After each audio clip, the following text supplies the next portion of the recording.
성경 말씀 마태복음 21장 12절로 22절까지 말씀 교독하여 올리겠습니다. 예수께서 성전에 들어가사 성전에서 매매하는 모든 사람들을 내쫓으시며 돈 바꾸는 사람들의 상과 비둘기 파는 사람들의 의자를 둘러 엎으시고 기록된 바 내 집은 기도하는 집이라 일컬음을 받으리라 하였거늘 너희는 강도의 수구를 만드는도다 하시니라. 맹인과 전원자들이 성전에서 예수께 나오매 고쳐주시니 대제사장들과 서기관들이 예수께서 하신 이상한 일과 또 성전에서 소리 질러 호산나 다윗의 자손이여 하는 어린이들을 보고 노하여 예수께 말하되 그들이 하는 말을 듣느냐? 예수께서 이르시되 그렇다. 어린 아기와 젖먹이들의 입에서 나오는 찬미를 온전하게 하셨나이다 함을 너희가 읽어본 일이 없느냐 하시고 성 밖으로 베다니에 가서 거기서 유하시니라. 이른 아침에 성으로 들어오실 때에 시장하신지라. 그리로 가사 잎사귀 밖에 아무것도 찾지 못하시고 나무에게 이르시되 이제부터 영원토록 내 열매를 맺지 못하리라 하시니 무화과 나무가 곧 마른지라.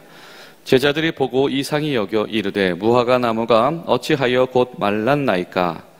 예수께서 대답하여 이르시되 내가 진실로 너희에게 이르노니 만일 너희가 믿음이 있고 의심하지 아니하면 이 무화과 나무에게 된 이런 일만 할 뿐 아니라 이 산더러 들려 바다에 던져지라 하여도 될 것이요 너희가 기도할 때에 무엇이든지 믿고 구하는 것은 다 받으리라 하시니라. 아멘. 우리의 생명 되신 예수님 가운데서 승리하시는 복된 하루 되시기를 간절히 소망합니다. 오늘 말씀 속에서 예수님은 굉장히 이례적인 메시지를 연달아서 전하고 계십니다. 이례적인 행동을 하시죠. 화를 내십니다. 그리고 예수님을 통해서 이례적인 사건이 시작이 되어집니다. 성전 안에서 메시아를 찬송하는 사건이 시작되어지게 되지요. 그리고 예수님께서 평상시에 보이지 않던 이례적인 이적을 베푸십니다. 무엇이냐면 이 나무를 저주하는 일을 하시죠. 이 예수님을 둘러싸고 예수님을 통해서 이례적인 사건들이 연달아서 이 성전에서 펼쳐지고 있습니다. 우리가 비유의 말씀을 나눌 때도 이야기를 했지만 우리가 예수님의 말씀과 행적 가운데서 이례적인 일들이 벌어질 때는 그 이례적임 속에 있는 메시지를 우리가 잘 그 비일상성 속에 있는 하나님의 은혜를 우리가 발견할 필요가 있습니다. 예수님께서 아주 화를 내셨다. 아주 분노하셨고 진노하셨고 다 엎으시고 쫓아내셨다. 예수님께서 성전에 들어가셔서 마주하셨던 풍경은 굉장히 번잡함 그리고 굉장히 바쁜 일입니다. 여러분 어떻습니까? 교회가 바쁘면 좋은가요? 나쁜가요? 하나님 일을 하는 이들의 모임이 바쁘면 좋은 겁니까? 나쁜 겁니까? 여러분 그것 자체로는 판단이 되어지는 것이 아니죠. 무엇을 위해 바쁜 것인가? 무엇을 위해서 굉장히 분주한 것인가? 라고 하는 것이 우리에게 중요할 것입니다. 예수님께서 성전에 들어가셨을 때의 풍경은 굉장히 복잡했습니다. 아마 특별히 이방인의 뜰이 복잡했을 겁니다. 이 절기를 지키러 원거리에서 오는 순례객들이 많아지다 보니까 이 제사가 순조롭게 진행되기 위해서는 이 재물의 문제가 잘 해결돼야 될 겁니다. 먼 거리에서 오는 사람들 입장에서는 그렇죠. 흠이 없고 이 제사 드릴 만한 재물을 가지고 오는데 오다가 건강 상태가 나빠졌다. 그러면 재물로 바칠 수 없잖아요. 그렇죠? 그럼 새롭게 이 재물을 구해야 되는 것이고 그리고 멀리서 오다 보면 오면서 그 재물을 흠이 없게 보존하면서 온다라고 하는 것이 여간 쉬운 일이 아니었을 겁니다. 그리고 이 성전에서 이 제사를 주관하는 사람들 입장에서도 만약에 그런 문제가 생기면 지체가 되겠죠. 그렇죠? 아마 이 밀리는 현상들이 계속 날 거. 이거 문제 있네 그러면 또 그걸 기다려야 되고 대체해야 되고 그러면서 줄이 더 길어지고 아마 이랬을 겁니다. 소위 이 편의를 위해서 이 개선되어진 이 당대의 방식 중에 하나가 바로 이 성전 뜰 중에서 이방인의 뜰 어딘가에다가 이렇게 멀리서 오는 사람들을 위한 이 제물을 감들을 이렇게 가져다 놓고 파는 행위들이 있었던 것이죠. 아마 그 성전 뜰을 아는 짐승 소리와 냄새로 아마 번잡스러웠을 겁니다. 그리고 또 하나가 더 있죠. 이 돈 바꿔주는 사람들의 상이 있었다. 이 환전상들이 있었다. 이 성전세를 내려면, 그렇죠? 우리 세겔, 반세겔이나 2드라크마를 내기 위해서는 이 동전으로 성전세를 이스라엘 백성들이 내게 되어져 있는데, 이 성전세로 당시에 이 사용하던 동전이 두로 동전입니다. 그러니까 다른 화폐들, 뭐 로마 동전이나 헬라 동전이나 지밖의 동전은 그걸로 취급을 안 해줘, 안 받아요. 그러는 겁니다. 성전에서. 그러니까 그거를 다시 환전해서 그 돈으로 바꿔주는 일을 해야 되는 거죠. 안 그러면 또 그거 하러 다니고 이러면서 복잡했을 것이고, 만약에 그 문제로 인해서 성전세가 제대로 거쳐지지 않는 문제가 있었겠죠. 그러니까 철저하게 예수님 이 당시의 풍경은 이 어떤 성전 제도 자체가 이 사람을 유익하게 하는 데에 사람의 편의를 제공하는 데에 사람의 이익을 손실시키지 않게 하는 데에 굉장히 많은 무게중심이 가 있었다라고 하는 겁니다. 그 예수님 보시기에 지금 여기서 지금 이 뜨겁게 소리가 나야 되는데, 하나님 앞에 회개하는 소리가 나야 되고 기도하는 소리가 나야 되는데, 짐승 소리, 흥정하는 소리, 그리고 돈 바꾸는 소리, 아마 뭐 그런 일들 있었을 거예요. 흠없다고 그래서 샀는데 이게 문제 있는 거 아니냐, 뭐 따지는 소리, 환불 요구하고 별일이 다 있지 않았겠습니까?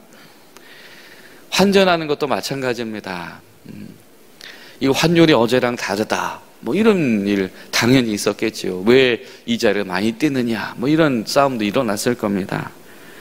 지금 여기서 나야 되는, 지금 아버지의 전 앞에서 일어나야 되는 일은 하나님 앞에 기도하는 일, 하나님 앞에 기도하는 일 가운데서 이 모든 에너지가 쏟아져야 되는데 엉뚱한 일에 힘을 뺏기고 있다. 여러분, 어쩌면 교회가 존재하고 있는데 이 교회 제도가 존재하고 있고 또 교회 안에 여러 가지 사역들이 있지요. 여러 가운데 조직들이 있습니다. 근데 이것이 바쁘게 돌아가고 그것을 통해서 많은 노력이 투자되고 있음에도 불구하고 어쩌면 그 주된 하나님 앞에서의 목적을 잃어버렸든지 거기서 사역하는, 일하는 이 사람들을 만족시키고 위로하기 위해서 존재하는 것이라고 한다면 예수님은 다 내쫓으시고 둘러 엎으시는 대상이다라고 하는 것을 우리가 기억해야 됩니다. 기도하실 때 하나님, 우리 교회가, 그리고 우리 교회 모든 사역이 사람의 필요를 위해서, 사람을 만족시키기 위해서 존재하지 않고 오직 하나님을 위해서, 하나님 나라를 위해서만 쓰임받게 하시옵소서 기도해야 될 줄로 믿습니다.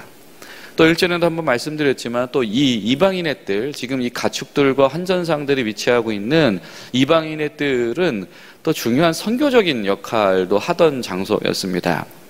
이 당시 이 헤롯 성전 구조 속에서 이방인들은 이 성전의 구조 가운데 맨 바깥측, 외측에 위치하고 있었는데 여기에는 이 말 그대로 이 유대인들이 아닌 사람들도 입장을 할 수가 있었습니다.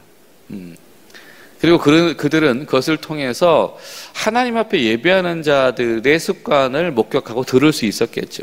그 안으로까지는 들어가지 못했었으나 지금 여기에서 여호와 하나님을 향한 제사를 드린 이들이 있었다. 도대체 그걸 어떻게 하는 것이냐 라고 하는 선교적인 차원, 교육적인 차원의 기도들이 그 자리에서 벌어졌던 것입니다. 그런데 그것을 누가 차지하고 있지요?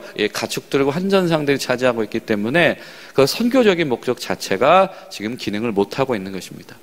여러분, 우리가 교회에 중요한 기능이 있습니다. 선교적인 기능이 있고 또 교육적인 기능이 있고 또 봉사의 기능이 있겠지요. 그런데 이것이 다른 어떤 일 때문에 가로막혀져 있다라고 한다면 때로는 우리가 그것을 과감히 포기할 필요도 있다라고 하는 것을 우리가 기억해야 됩니다. 왜냐하면 주님께서는 단호하게 말씀하십니다. 이 집은 누가 기도하는 집이다? 만인이 기도하는 집이다. 모두가 다 하나님 앞으로 초청되어져서 하나님 앞에 기도하는 일에 이것이 사용되어져야 된다라고 하는 것이죠. 여러분, 우리 교회가 특히 선교지의 현장들이 바로 그러한 장이, 만인이 하나님 앞에 서는 장이 되어야 될 줄로 믿습니다. 자, 그리고서 그 앞에서 이례적인 이 상황이 벌어지지. 무엇입니까? 어린아이들이 예수님을 찬양하기 시작을 합니다. 왜냐하면 예수님께서 그 장소를 무슨 장소로 바꾸셨어요? 맹인과 저는 자들이 예수님 앞에 나와서 치유되는 장소로 바꾸셨습니다. 자, 그러니까 어린아이들이 그것을 보고 호산나 호산나 하면서 다윗의 자손이요 하면서 주님을 찬송하기 시작을 했다. 이 찬미했다라고 요 단어가 아이노스입니다. 우리 공군교회 연합중창단 아이노스가 여기에 나오는 단어죠. 이 어린아이 입술을 통하여서 하나님을 찬미하는 일이 벌어지는 것. 이 아이노스의 사건이 벌어지는 것입니다. 자, 안 그래도 지금 제사장들이 화가 엄청났지요. 그렇죠? 이 당장 자신들의 권위를 그냥 완전히 무너뜨리면서 이 이방인들을 소란스럽게 했고, 그리고 실질적으로 그것은 이 제사장들의 수입 구조에도 관계가 돼 있었기 때문에 그건 아주 크나큰 이권에 대한 도전이었으며, 심지어 지금 여기에서 이 완전히 리더십 자체가 예수님 앞에 가게 되어진 이 사건들을 제사장은 엄청나게 분개했을 것입니다. 여러분, 그런데 우리가 기억해야 됩니다. 이 헤롯 성전이 있기 전에 과거의 이스라엘 성전, 이 솔로몬의 성전이 파괴되어질 때, 이방 민족 가운데에 처전박살이 나게 되어질 때 그때 어떠한 일들이 있었습니까? 성전이 기능을 하지 못하며 그곳에서 제사장들이 일을 취하며 그를 위해서라면 성전 안에 각종 지방에서 온 우상들을 들여다 놓고 2부, 3부, 제3의 종교, 제4의 종교를 위한 제의도 서비스로 제공하고 있었던 것이 성전 파괴 직전의 모습이었다. 구약시대에. 그때에 하나님께서는 그 성전을 뒤도 안 돌아보고 다 완전히 파괴시키셨다라고 하는 것이죠. 예수님께서 그 말씀하십니다. 이례적인 사건 세 번째, 자, 이튿날 나오시다가 무화과 나무를 보셨다. 그런데 잎만 무성하고 열매가 없었다. 이건 무화과 나무라고 하는 과실 자체가 그렇죠. 무화과, 이 꽃이 없는 과실인 이 무화과 나무는 특징이 열매가 한 점 싹 맺힌 다음에 그 다음에 잎이 무성해지는 특징이 있습니다. 그리고 잎이 무성해지고 난 뒤에 맺히는 열매는 크기도 작을 뿐더러 몇 개 되지도 않고 잘 먹지 않게 되어진 열매입니다. 그러니까 예수님께서 굳이 그 열매를 찾으신다라고 하는 것 자체도 뭔가 이례적인 사건이고, 그리고 그러하지 않다고 해서 이 나무를 저주하셨다라고 하는 것도 예수님이 그동안 보여주셨던 어떤 맥락과는 너무 다르지요. 이것은 그 자체가 지금 메시지입니다. 하물며 그 작은 먹지 못할 만한 그런 열매도 없고, 이 나무 자체가 무엇이요? 과거의 기능만. 나무가 이 생명을 공급하는 것이, 먹을 것을 제공하는 것이 과거의 사건이 되어버렸다. 지금은 잎만 무성하고 전혀 그 기능을 하지 못하고 있다. 성전제도가 똑같습니다. 제사장들이, 성전제도가, 제사법이 과거에는 생명을 충실히 잘 하나님 앞에서 연결하는 역할을 했었는데, 지금은 잎사귀만 무성하고 도무지 열매 하나를 찾을 수가 없다. 예수님께서 말라 비틀어지게 하신다. 이 성전제도의 종말입니다. 이건 우리만 그렇게 생각하는 것이 아니고 당시의 유대인들이 그 이야기를 들으면 그렇게 여길 것입니다. 왜냐하면 이 전통적으로 이 무화과 나무는 이스라엘을 상징하는 것이고 하나님 앞에 제사하는 백성들을 상징하는 것이기 때문에 이 무화과 나무가 말랐다라고 하는 것이 그냥 예사롭게 들리지 않았을 겁니다. 제자들이 뭔가 불안함을 느꼈죠. 이상함을 느꼈죠. 주님, 왜 이런 일이 있습니까? 주님, 바로 무슨 말씀하세요? 산을 옮길 것이다. 무화과 나무가 죽었다. 그리고 산이 없어졌다. 이 얘기를 들으면 유대 사람은 대부분 성전을 딱 떠올리게 되어 있습니다. 성전산 위에 성전이 서 있거든요. 그 제도, 이거 유명무실한 제도, 이거 하나님이 없애신다. 그러면 어떡합니까? 예수님 말씀하시죠. 너희가 믿음으로 기도한다면, 너희가 제자들이 하나님 앞에서 제대로 서 수 있다라고 한다면 너희 기도가, 너희 사역이 제사장들을 대신할 것이다. 너희가 세우는 교회가 이 성전 제도를 대신할 것이다.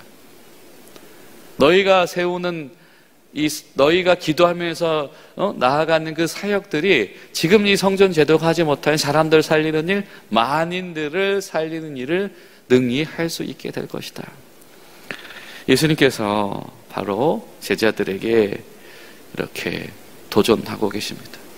여러분, 우리가 정말로 하나님 앞에서 살아있으며 깨어있는 믿음의 기도하는 사람이 되어진다면, 우리 가운데 쉬지 않고 만인이 기도하는 집이다라고 하셨던 그 주님의 마음에 합한 믿음의 성실함이 일어난다라고 한다면, 주님께서 제자들에게 기대하셨던 너희 기도를 통해서, 너희 사역을 통해서 하나님께서 능히 일하실 것이다 라고 하는 일들이 우리 교회 가운데, 여러분 가운데 일어나게 될 줄로 믿습니다.